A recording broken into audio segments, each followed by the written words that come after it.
Assalamualaikum warahmatullahi wabarakatuh. Salam bahagia, salam semangat. Saudaraku sekalian, seringkali kita sekarang mendengar bagaimana generasi muda kita seringkali merasa insecure gitu ya, merasa terancam, merasa tidak nyaman dan tidak bahagia. Sebetulnya bahagia itu apa sih ya definisinya gitu. Terus kemudian ciri-ciri kita sudah merasa bahagia itu seperti apa? Kalau kita telah lebih lanjut, bagaimana sih sebetulnya supaya kita bahagia? Ya, ini mungkin pertanyaan-pertanyaan yang kadang-kadang agak julid gitu ya. Cuman ya kita belum pernah pikirkan itu barangkali ya. Oleh karena itu pagi ini perkenankan saya membahas tentang bahagia supaya kita keep happy life gitu ya. Ada sebuah kisah ketika seseorang, ya mungkin seorang itu ya memiliki sebuah rumah. Kemudian pada saat dia mau keluar rumah, dia lupa menaruh kuncinya. Lupa di mana menaruh kuncinya, sementara ketika dia mau keluar rumah dia ingin mengunci rumahnya. Namun sangat disayangkan rumah tersebut gelap kondisinya. Ya, karena agak mendung gitu, sehingga dia kebingungan untuk mencari kunci rumahnya tersebut. Dan akhirnya karena dia merasa gelap, susah mencari kunci rumah, yang dia pergi keluar mencari sekitar halaman gitu ya. Nah, akhirnya dia ke tetangga sebelah sambil bertanya, "Wahai saudaraku, apakah engkau melihat kunci rumahku yang terjatuh?" Kemudian tetangganya, karena mereka baik hubungannya, mereka tetangga tersebut berusaha menolong orang yang kebingungan mencari kunci rumah tersebut. Dan kemudian ditanya oleh tetangga, "Wahai saudaraku, sebetulnya di mana kira-kira kunci rumah tersebut ya tertinggal atau terjatuh?" Dan seingatku sih kunci tersebut tertinggal atau terjatuh di dalam rumah. Nah, kata tetangga, "Lah terus kenapa engkau mencari kunci tersebut di luar rumah? Ya di sekitar halaman sekitar rumahmu yang kau tahu kan bahwa jatuhnya atau tertinggalnya adalah dalam rumah."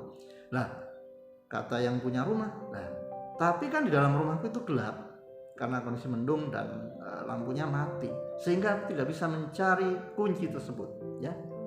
Oleh karena itu aku mencari di luar, karena kan katanya kalau mencari itu harus dalam kondisi terang supaya kelihatan gitu." Nah, tetangganya sambil tersenyum, dia geli sendiri gitu ya, bahwa ini orang aneh juga. Nah, kenapa kamu tidak menyalakan lampu rumah tersebut supaya kelihatan, sehingga kamu bisa mengecek di setiap sudut rumah, kamu bisa mengecek di bawah meja, di bawah kursi, bahkan kamu bisa mengangkat kasurmu, barangkali kunci rumah tersebut ada di bawah bantal atau guling atau kasur rumahmu. Nah, yang punya rumah baru paham, oh iya ya, kenapa tidak aku nyalakan lampu tersebut sehingga aku bisa mencari setiap sudut.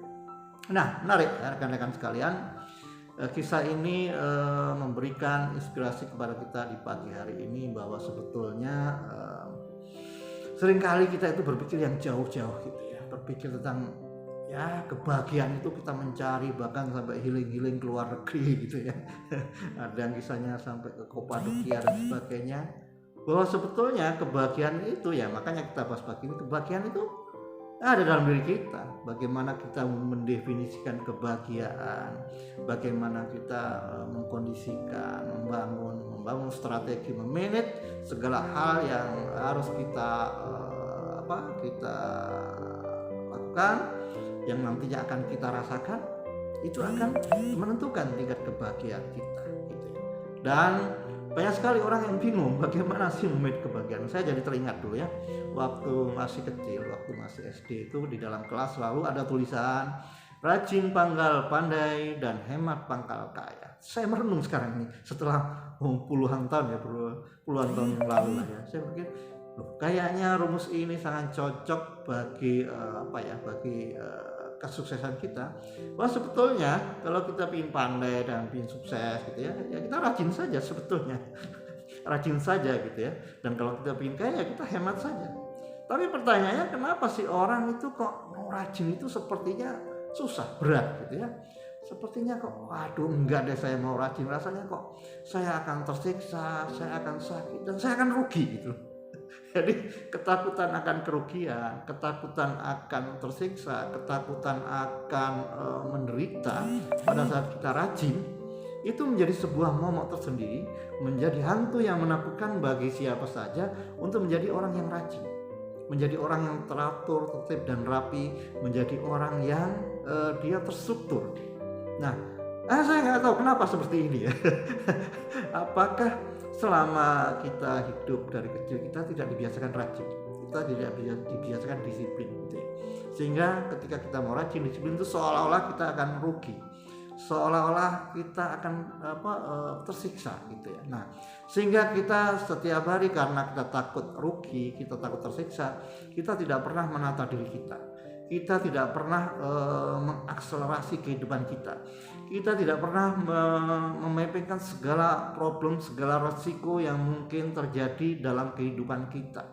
Nah, ini sebuah ironisme gitu ya. Padahal udah jelas bahwa kalau kita ingin maju, kalau kita ingin berkembang dan kita ingin sukses, maka kita harus menata semuanya. Kita harus meminimalisir risiko dan kita harus menyelesaikan problem. Dan sebetulnya, pada saat kita bisa memetakan segala problem dan kemudian kita mensolusikan, disitulah sebetulnya kita mendapatkan kepuasan dan kita bisa jadi bahagia gitu.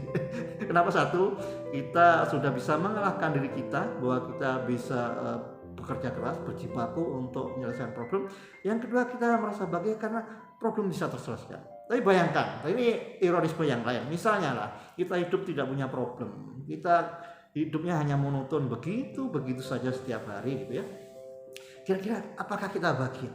Jadi kalau kita bengong, tidak punya problem, tidak punya urusan, apakah kita bahagia? Jadi makanya sebetulnya bahagia itu apa sih? Oleh karena itu saudaraku sekalian yang luar biasa, dengan semangat motivasi di pagi ini, mudah-mudahan kita semua berpikir cerdas gitu ya. Kita menjadi orang yang selalu ingin memperbaiki diri, menjadi orang yang bisa berjuang untuk kebahagiaan diri sendiri gitu ya. Karena kebahagiaan ini tergantung bagaimana kita mendefinisikan dan kemudian bagaimana kita mewujudkan, bagaimana kita menyiapkan segala kecukupan agar kita bahagia. Tapi sebetulnya ya kebahagiaan itu sesuatu yang tergantung kita, depend on us gitu ya. Jadi kebahagiaan sebetulnya is matter of our choice ya. Adalah ini berkaitan dengan bagaimana kita memilih, bagaimana kita bersikap, dan bagaimana kita konsisten dengan segala keputusan, dengan segala komitmen yang kita buat untuk diri kita dan lingkungan, sehingga kita setelah bahagia maka kita bisa menghadirkan kontribusi kita, menghadirkan pelayanan kita, memberikan bantuan-bantuan kepada orang lain, yang mana itu juga akan membahagiakan orang lain. Dan kabar baiknya saudaraku sekalian, bahwa rasa bahagia itu menular gitu ya. Jadi rasa itu menular. Jadi kalau kita bahagia, kita merasa bahagia, maka orang-orang di sekitar kita juga merasakan sebuah energi yang positif. Oleh karena itu, pastikan saudaraku sekalian, Anda sudah memiliki arti definisi yang tepat kebahagiaan menurut Anda. Mungkin ada yang bahagia itu karena turun berat badan gitu ya. Ada yang bahagia karena bisa ngopi-ngopi, ada yang bahagia setelah dia mendapatkan keuntungan barangkali. Nah, tapi pastikan kita jangan sampai salah menetapkan standar kebahagiaan, karena kalau salah ternyata itu sesuatu yang fake, sesuatu yang menipu, dan pada ujungnya nanti kita bukan mendapatkan kebahagiaan, tapi kita akan mendapatkan sebuah sebuah bom waktu yang akan menghancurkan stabilitas kebahagiaan kita. Oleh karena itu pastikan kita selalu belajar, semangat kita mengkaji kehidupan kita, dan kita bersemangat untuk terus berimprove diri, sehingga kita mendapatkan orang-orang yang bahagia, orang-orang yang selalu bersemangat memberikan kontribusi terbaik. Demikian, saya Dadu Merdeka Mansur. Assalamualaikum warahmatullahi wabarakatuh. Salam bahagia selalu.